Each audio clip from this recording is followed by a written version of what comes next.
Hello, I am doctor Sudhir Mukherjee. আজকে আমি আপনাদের পেসমেকারের কিছু চয়েস সম্বন্ধে কথা বলতে চাই।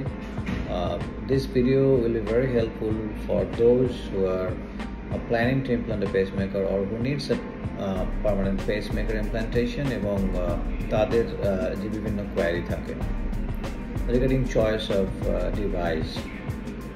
পেসমেকারের ক্ষেত্রে আমরা দু-তিনটে কথা বলতে চাই। এক নম্বর হলো dual chamber pacemaker. Nowadays we do not implant a single chamber pacemaker, তো ডুয়েল চেম্বার পেসমেকার ইম্পর্টেন্স ভীষণ রকম বেশি। Second, MRI compatibility. এমন পেসমেকার নিতে হবে যেখানে এমআরআইটা ভবিষ্যতে করা যায়, ভীষণ ইম্পর্টেন্ট। এক্ষেত্রেও এমআরআইয়ের 1.5 টেসলা, 3 টেসলা বিভিন্ন রকম যে ম্যাগনিটিউড যেগুলো আছে, যেগুলো দিয়ে আমরা জানতে পারি যে পেসমেকার থাকলে এমআরআই করা যাবে কোন মেশিনে। তো 3 টেসলা এমআরআই যেগুলো এখন মোটামুটি সব জায়গাতেই অ্যাভেলেবেল, সমস্ত মেশিনগুলো সেই ধরনের কম্প্যাটেবল পেসমেকার। অ্যান্ড থার্ড হচ্ছে warranty you should always go for a lifetime warranty, যাতে প্রবলেমগুলো সলভ হয়ে যায়। লিমিটেড ওয়ারেন্টি না নেওয়াই ভালো। এই মোটামুটি তিনটে জিনিস খুব ইম্পর্টেন্ট। এর সঙ্গে you can upgrade your self difference algorithm, আপনার বেসিক যে অ্যারিথমিয়া বা যে কারণে পেসমেকার বসছে তার উপরে, তার যে বিভিন্ন রকম রিকোয়ারমেন্ট তার উপর। কিন্তু মোটামুটিভাবে এই তিনটে জিনিস আমি বলি খুব ইম্পর্টেন্ট। এই তিনটে জিনিসের যে বেসিক স্ট্যান্ডার্ডস প্যারামিটার বলি আমরা, এই তিনটে জিনিসকে মাথায় রেখে চয়েস করা উচিত। Thank you very much.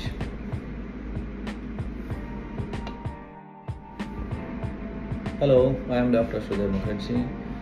আজকে আমি আপনাদের পেসমেকারের কিছু চয়েস সম্বন্ধে কথা বলতে চাই। This video will be very helpful for those who are planning to implant A pacemaker or who needs a permanent pacemaker implantation এবং তাদের যে বিভিন্ন কোয়ারি থাকে রিগার্ডিং চয়েস অফ ডিভাইস। পেসমেকারের ক্ষেত্রে আমরা দু-তিনটে কথা বলতে চাই। এক নম্বর হলো dual chamber pacemaker. Nowadays we do not implant a single chamber pacemaker, তো ডুয়েল চেম্বার পেসমেকার ইম্পর্টেন্স ভীষণ রকম বেশি। Second, MRI compatibility. এমন পেসমেকার নিতে হবে যেখানে এমআরআইটা ভবিষ্যতে করা যায়, ভীষণ ইম্পর্টেন্ট। এক্ষেত্রেও এমআরআইয়ের 1.5 টেসলা, 3 টেসলা বিভিন্ন রকম যে ম্যাগনিটিউড যেগুলো আছে, যেগুলো দিয়ে আমরা জানতে পারি যে পেসমেকার থাকলে এমআরআই করা যাবে কোন মেশিনে। তো 3 টেসলা এমআরআই যেগুলো এখন মোটামুটি সব জায়গাতেই অ্যাভেলেবেল, সমস্ত মেশিনগুলো সেই ধরনের কম্প্যাটেবল পেসমেকার। অ্যান্ড থার্ড হচ্ছে warranty you should always go for a lifetime warranty, যাতে প্রবলেমগুলো সলভ হয়ে যায়। লিমিটেড ওয়ারেন্টি না নেওয়াই ভালো।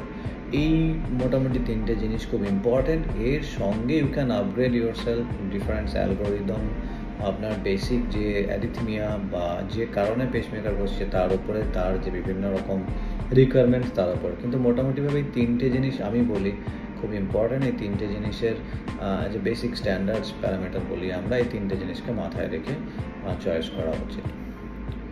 Thank you very much.